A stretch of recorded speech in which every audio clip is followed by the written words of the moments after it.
이번 시간은 우리 나무를 가지고 석유화학을 대체하는 물질을 만드는데, 지난 시간에는 연료 부분들을 살펴봤고, 석유화학 소재 부분들, 그 중에서도 현재 가장 문제가 되는 썩지 않는 플라스틱을 바이오매스 기반으로 하는 썩는 플라스틱으로 만들 수 있는 관련 분야들을 집중적으로 살펴보도록 하겠습니다. 앞에서 말씀드린 대로 원료를 사용하는 석유화학 산업은 크게 두 가지로 나눠집니다. 원료를 가지고 와가지고 크래킹을 해서 여러 가지를 만드는데, 그걸 정료산업이라고 하고, 정료산업은 연료 기반으로 자동차나 화물차의 연료를 주로 만드는 회사들이 있고, 또 다른 회사들은 석유화학 공업의 원료 위주로 만드는 회사들이 있어요. 그래서 연료 기반 산업은 가솔린 등의 경유, 중유, 아스팔트 같은 걸 만들고, 이번 시간에 석유화학 공업과 관련된 부분에서 바이오매스 관련된 것들이 어떻게 대체할 수 있는지 관련된 분야들을 살펴보도록 하겠습니다. 여러분 정유 공장에서 크래킹이라고 하는 작업, 그게 여기 번호로 해서 가열하는 부분 같은데, 그렇게 하면 끓는 점이 다른 다양한 물건들을 만들어낼 수 있습니다. 그래서 가장 끓는 점이 낮은 부분들이 액화석유가스, LPG라고 부르고, 그 다음에 휘발유, 가솔린, 그다음에 중간에 납타는 이제 영어식 발음이고, 일본식 발음은 납사라고 해가지고 이런 부분이 있고, 등유, 경유, 중유, 그다음에 아스팔트가 만들어지는 납타 또는 납사는 원료를 증류할 때 35도에서 200도 정도 끓는 범위에 생성되는 탄화수소 혼합체를 주로 가르치고, 중질 가솔린이라고 부르는 겁니다. 하지만 이제 이 자동차 연료를 사용하지는 않고, 이 나프타 부분을 끓는 점이 100도 이하인 경질 나프타와 끓는 점이 100도 이상인 중질 나프타로 분류가 되는데, 경질의 경우는 주로 솔벤트나 석유화학의 원료가 되고, 중질의 경우는 벤젠, 톨루엔, 혼합체 아이론 등 석유화학에 사용이 됩니다. 이런 것들은 나프타 크래킹 센터라 해서 정유 과정에서 나온 나프타를 다시 고온에서 분해를 해가지고 에틸렌, 프로필렌, 부타디엔 같은 고분자를 만들 수 있는 기본 석유화학 원료를 생산합니다. 그리고 분해 공정, 급냉 공정, 압축 공정, 분리 정제 공정 등이 있는데, 이걸 통해서 PE라고 앞에 적혀 있는 건 폴리, 고분자로 만든 거예요. 그래서 PE는 에틸렌을 고분자로 한 게 PE고, 프로필렌을 고분자하면 PP, 그다음에 부타디엔을 고분자하면 PB, 이런 것들이 만들어질 겁니다. 그리고 이런 자료들은 제가 오늘 설명드린 자료는 하나토탈이라는 회사가 있는데, 그 회사의 공식 블로그에서 가져온 자료들입니다. 국내에 SO일, 그다음에 GS칼텍스, 그다음에 SK 이노베이션 같은 회사들은 원료를 가져다가 차량 연료를 만드는 회사였고, 그다음에 주로 석유화학 관련된 쪽으로 하는 회사로는 삼성화학이라는 회사가 있었어요. 삼성화학이라는 회사가 회사를 반토막을 내가지고 절반은 한화그룹에 팔고 절반은 롯데에 팔았어요. 그래서 이 자료들은 예전에 삼성화학이었던, 지금은 하나토탈, 이 자료를 가지고 왔습니다. 그럼 어떻게 고분자화 반응을 한다면, 에틸렌이라는 것들은 라디칼 축합 반응을 통해서 계속 서로 연결이 되고, 옆에 것과 연결이 되고 해서 상당히 많은 에틸렌이 연결되어 있는 폴리에틸렌을 만들 수가 있습니다. 그래서 에틸렌은 E, 그 다음에 폴리에틸렌은 PE, 이렇게 해서 약자로 일반적으로 부릅니다. 다른 원료들도 마찬가지예요. 이중 결합 있는 부분들이 다른 것과 연결돼서 단일 결합이 되면서 전부 다 고분자화가 반응을 할 수 있습니다. 그래서 에틸렌이 고분자화가 반응하는 게 PE가 만들어지고, 프로필렌은 P가 만들어지고, 염소와 비닐 클로라이드라고 부르는데, 여기 염소가 붙어있는 부분들이 비닐 클로라이드, 거기에 고분자화를 시키면 폴리비닐 클로라이드가 만들어집니다. 그래서 여러분들이 PVC라는 약자를 널리 사용하는데 이 PVC는 폴리 비닐 클로라이드의 각각의 약자에 해당됩니다. 그 다음에 이 스타이렌은 이 부분들이 고분자화하면은 폴리스타이렌이 돼요. 그래서 폴리스타이렌이 만들어지는데 이 폴리스타이렌에다가 거품 구조를 만들어가지고 발포를 시켜놓은 게 폴리스타이렌의 거품, POAM, 그래서 폼이라는 단어가 만들어지고, 그래서 스타일렌 폼, 그래서 스티로폼, 일본식 발음으로 스티로폼이 만들어지는데, 스티로폼이 만들어지는 기본 물질이 스타일렌이고, 스타일렌을 고분자하면서 입자가 만들어진 발포 구조로 만들면 됩니다. 이렇게 만들어진 플라스틱들이 굉장히 값싸게 만들 수 있고, 엄청나게 널리 잘 사용되고 있는데 문제는 이렇게 만들어진 플라스틱들이 자연계에서 잘 분해가 되지 않는다는 거예요. 그래서 현재 미세 플라스틱이 크게 문제가 되고 있어요. 생태계에서 썩지 않는다는 것, 그 다음에 미세화한 경우에는 세포를 통해서 잘 보이지 않는 경우도 있고, 일반적인 플라스틱들도 썩지 않는 것, 그 다음에 거북이나 아니면 고래의 배를 갈랐더니 썩지 않는 플라스틱들이 가득 차 있었다는 이야기들도 있고, 그래서 기본적으로는 썩지 않는 플라스틱이 문제고, 그 플라스틱들이 부서져가지고 점점 미립자화했을 경우에는 우리가 먹인 게 혈관에 흡수되고 여러 가지 부작용들을 일으킬 수 있다는 겁니다.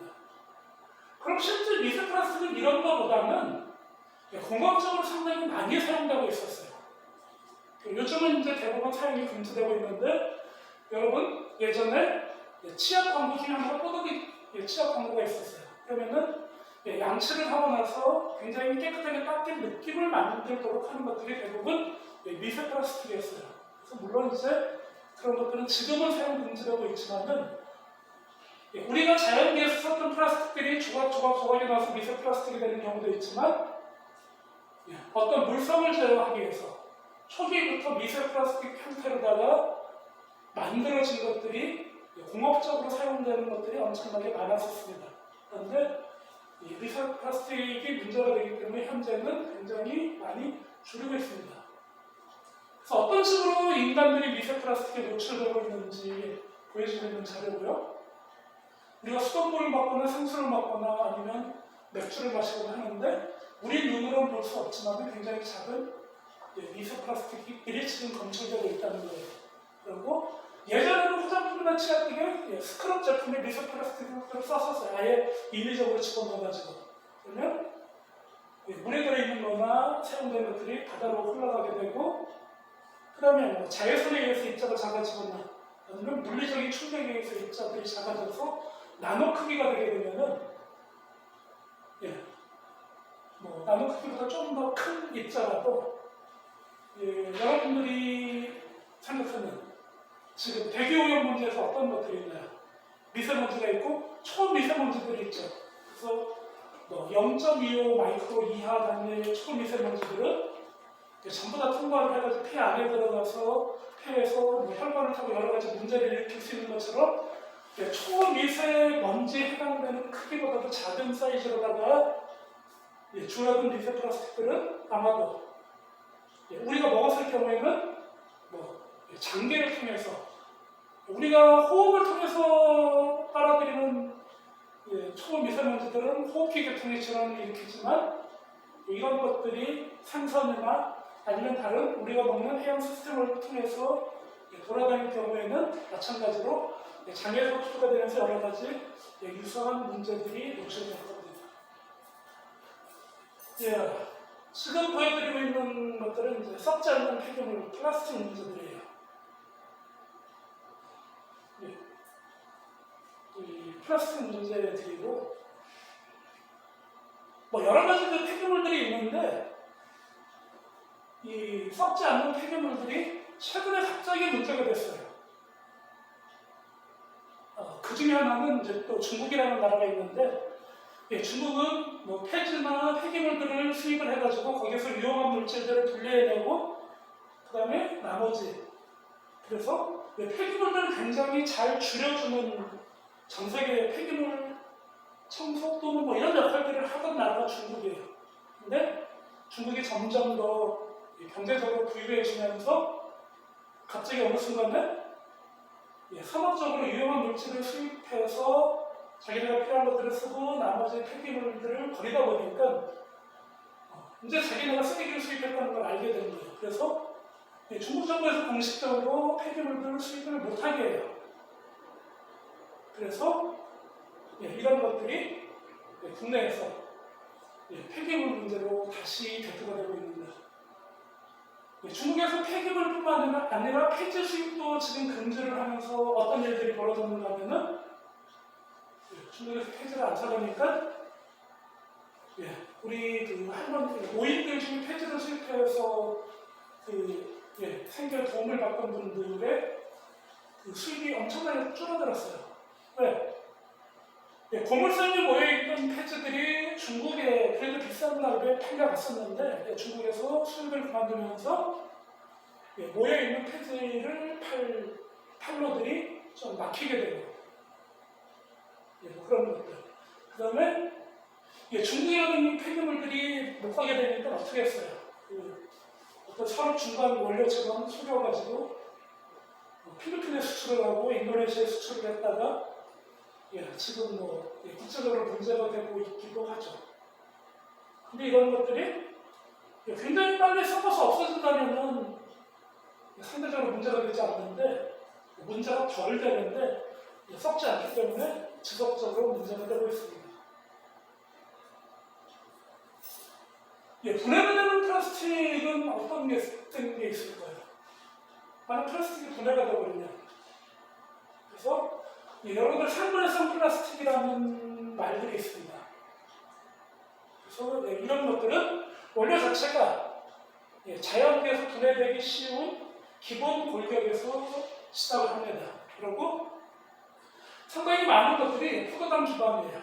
포도당을 가지고 발효를 해가지고 어떤 선물들이 이런 분해가 잘 된 플라스틱이 될 수도 있고, 일부에서는 플라스틱을 만들 때 거기다 전분을 집어넣어가지고 분해가 잘 되는 플라스틱을 만들기도 하고, 그래서 포도당 기반 경제가 되면은 여러분들 이 원료를 나무를 가수분해해서 포도당을 만드는 어떤 이런 것들이 이 분해가 되는 플라스틱 산업에서 어떤 핵심이 될 수 있는 영역들이 될 수도 있습니다. 어려운 그림인데 목재를 구성하고 있는 성분들의 구조예요. 그래서 여러분들 맨 윗부분에 보면은 포도당이 쭉 연결되어 있는 구조고요. 왼쪽 아래 부분을 보면 포도당과 유사한 것들이 연결되어 있는 구조인데, 이런 것들을 기본적으로 굉장히 작은 구조로 쪼개고, 그다음에 이런 것들이 미생물의 먹이가 돼가지고 생분해가 잘 되는 플라스틱을 만들 수 있는 원료들이 될 수가 있습니다. 그래서 기본이 되는 것들은 셀룰로스라고 하고 있는 구조들을 전부 다 자르고 포도당까지 자를 수 있는 부분들이고요. 여기에 관련된 기술들은 앞에서 여러분들 바이오 연료에서 셀룰로스에서 포도당을 만든 다음에 포도당을 가지고 여러 가지 연료 물질로 발효를 할 수 있는 것도 굉장히 유사해요. 그런데 발효 과정에서 만들어내는 마지막 목표 물질들이 여기서는 분해가 잘 되는 플라스틱을 만든다는 것이 차이가 있습니다. 그래서 현재 산업적으로 굉장히 많이 진전되어 있고, 여러분들이 제품으로 볼 수 있는 것들은 PLA라는 제품이 있습니다. 폴리락타이드의 약자인데, 포도당을 가지고 발효를 하면은 락틱 액시드를 만들 수 있는 경우들도 있습니다. 여러분들이 급격하게 운동을 하게 되면은 우리 몸 근육에서 포도당이 구연천이 돼가지고 그다음에 아세틸 코엔자임 A를 거쳐서 원래 미토콘드리아에서 TCA 사이클로 산화가 돼야 되는데 락틱 액시드 단계에서 멈추는 경우들이 있어요. 그런 경우에 근육의 통증을 느끼게 되고, 그런 근육에서 만드는 것과 유사한 물질들을, 같은 물질을 미생물들 중에는 포도당에서 젖산을 만드는 발효만 주로 하는 미생물들이 있는데 그런 미생물들을 써서 락틱 액시드를 만든 다음에 이것을 마찬가지 고분자와 반응을 시켜서 PLA를 만들 수가 있습니다. 그래서 이런 부분이 현재 산업적으로 굉장히 잘 발달되어 있어요. 포도당을 가지고 락틱 액시드를 만들고 PLA를 만들고 PLA의 경우에는 경우에 따라서 여러분 샌드위치나 아니면 그 식료품 중에 투명한 비닐 용기처럼 되어 있는 것들로 포장이 되어 있는데 자세히 보면 PLA로 만들었다고 표시가 되어 있는 것들이 있어요. 그런데 어려운 기술은 포도당을 만드는 기술이에요. 그리고 셀룰로스 포도당을 만들면은 그 다음은 굉장히 쉬운 기술이고 현재는 옥수수나 아니면 다른 글루코스에서 이런 것들이 상업적으로 만들어지고 있습니다. 그래서 상분해가 되는 플라스틱으로. 문제는 뭘까요? 문제는 단가가 조금 높다는 거겠죠. 그래서 이 PLA라는 건 이미 상당히 많이 사용되고 있어요. 그래서 표 1번 보면은 PLA 소재 제품 국내외 비교인데 일회용품 중에 대만에서는 비내열 시트를 만들고 있는데 브랜드 이름이 와이몬이라는 것. 중국에서 하이손이라는 비내열 시트들이 만들어지고 있고 그 다음에 PLA 수출클론 일본에서는 레이시아라는 이름으로 만들어지고 있고 국내에서 STC에서 PLA 수출클론을 만들고 있고 샘플에서 카드론 일본 시마츠에서도 하고 있고 국내 상용화 관련된 유아용품이나 화장품 용기나 왜냐하면 요즘 소비자들의 관심이 환경 친화적이고 지구가 지속 가능하게 살아갈 수 있는 것들을 찾기 때문에 이렇게 생분해될 수 있는 분야들에 대한 관심이 큽니다. 그래서 해외 PLA 적용 분야는 일회용품이나 시트나 식품 포장이나 아니면 섬유 상태를 할 수가 있고 한국에서도 일회용품이나 시트류나 포장 섬유 아니면 PLA로 가는 섬유들을 만들어서 옷을 만들거나 유아용품 하거나 생활용품이나 이런 분야들에 상당히 많이 사용이 시도되고 있습니다. 그리고 현재 포장류의 경우에는 유럽연합의 경우에는 생분해 가능한 소재가 아마도 35% 이상 포함되어 있지 않는 포장 용기들이 유럽연합에 도착한 것을 금지하고 있어요. 그러면은 어쨌거나 생분해성 포장 소재의 함량을 높여야 되기 때문에 이런 쪽으로 산업이 진행될 수밖에 없습니다. 굉장히 어려운 미생물 내용인데요. 글루코스라는 게 있어요. 그래서 포스포에놀 파이브레이트가 만들어지고 파이브레이트가 만들어지고 아세틸 코엔자임 A고 이 부분은 여러분들이 고등학교 생물 시간에 배웠을지도 모르는 TCA 사이클이에요. 그런데 미생물에 존재하는 여러 가지 유전자 경로들을 조작을 하면은 파이브레이트에서 아세틸 코엔자임으로 가는 경로를 막고 그 다음에 있죠. 파이브레이트에서 락테이트로 가는 경로를 열어주게 되면은 락테이트를 거쳐서 락틴 코엔자임 A 이런 것들이 만들어지면은 PLA 고분자를 만드는 그 원료물질들을 충분히 만들 수가 있습니다.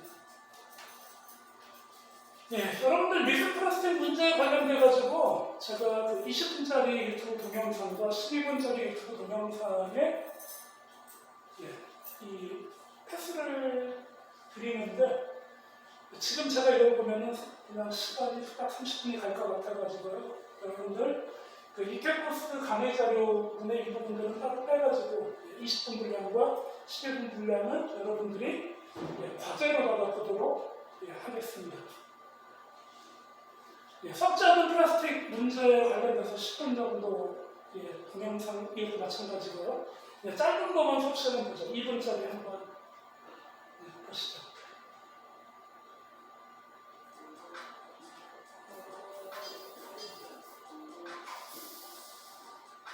광고 감독이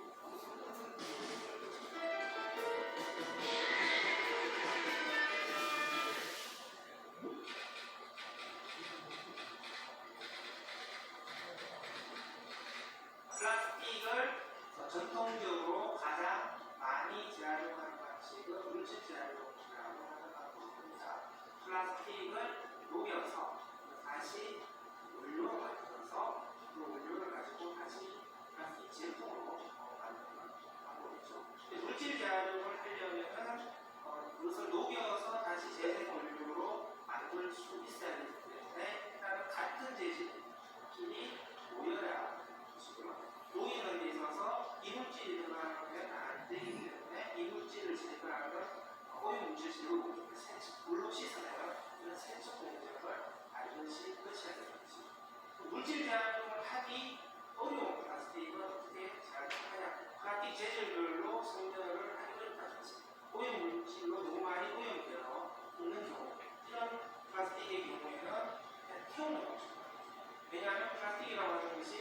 석유에서 많이 음식이기 때문에 태우면은 굉장히 많은 열을 내는 알레르기라고 얘기를 하는데요. 많은 열을 내는 물질이죠. 많은 에너지를 가지고 있는 것이죠. 그래서 플라스틱만 따로 모으게 되면 석탄을 대체할 수 있는 이런 연료로도 사용을 하는 것이 이것을 에너지 매수 제한 방법이다라고 얘기를 하는데요. 에너지 매수 제한 방법에 대해서 제한용이 아니다라고 하고 있습니다. 왜냐하면 제한용은 물질 제한용만이 진짜 플라스틱을 제한하는 방식이고 태워서 에너지를 회수하는 방법은 소각의 또 다른 전염의 형태에 불과하거나 혹은 소각을 감추기 위한 이렇게 비판하는 사람도 있습니다. 세 번째로 요즘 이제 많이 각광을 받고 있는 제한용 기술은 열분의 기술이라고 하는 방식인데요. 공기가 통하지 않는 통에서 바깥에 열을 가하게 되면 플라스틱이 분해가 일어납니다. 분해가 일어나면 원래의 분자 상태로 돌아가는 것이죠. 플라스틱은 석유에서 추출한 물질을 만든 거잖아요. 그 플라스틱을 열분해하게 되면 기름, 이것은 열분의 유화 방식이라고 하는데요. 가정에서 분리 배출된 필름, 비닐의 경우에 5% 정도가 이렇게 기름을 뽑아내는 방식으로 제한을 하고 있습니다.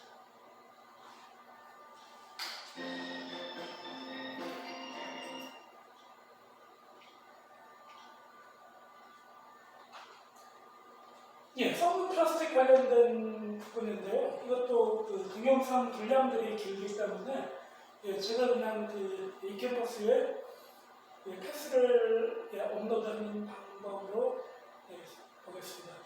그 다음에 또 옥수수로 플라스틱을 만드는 과정 짧은 2분 40초짜리가 있는데 이 경우는 이제 우리가 오늘까지 얘기한 거는 굉장히 유사해요. 어차피 옥수수로 포도당을 만들고 그 포도당으로서 썩는 플라스틱을 만들기 때문에 나무로도 마찬가지로 포도당을 만들 수 있을 경우 이렇게 옥수수로 만드는 플라스틱과 같은 것들을 만들 수 있을 겁니다.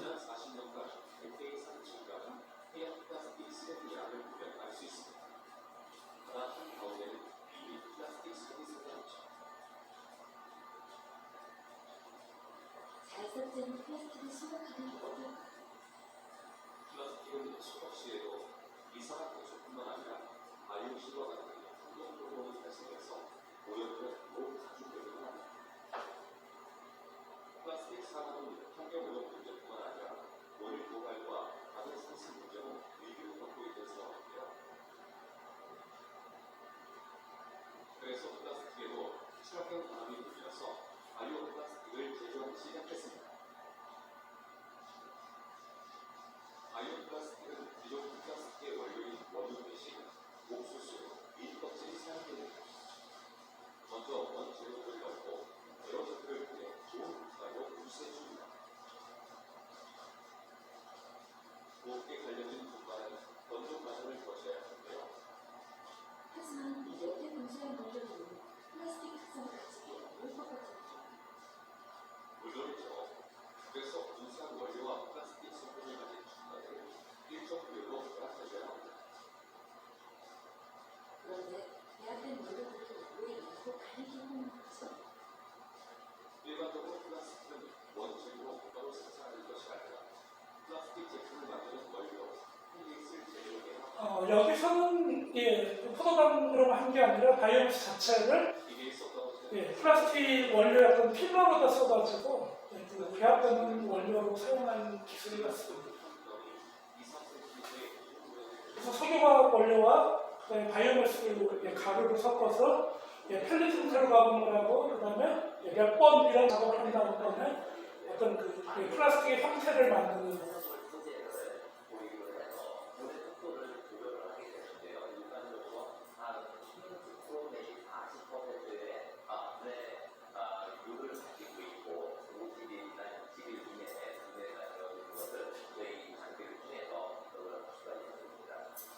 옥수수와 밀 껍질을 원재료로 해서 만든 바이오 플라스틱 제품들입니다. 정말 놀랍죠?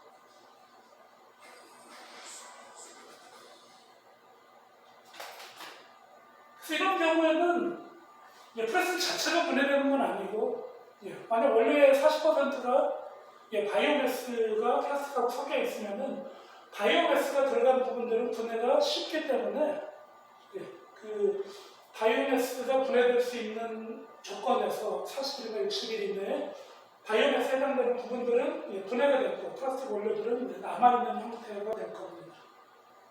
이상으로 강의 마치도록 하겠습니다.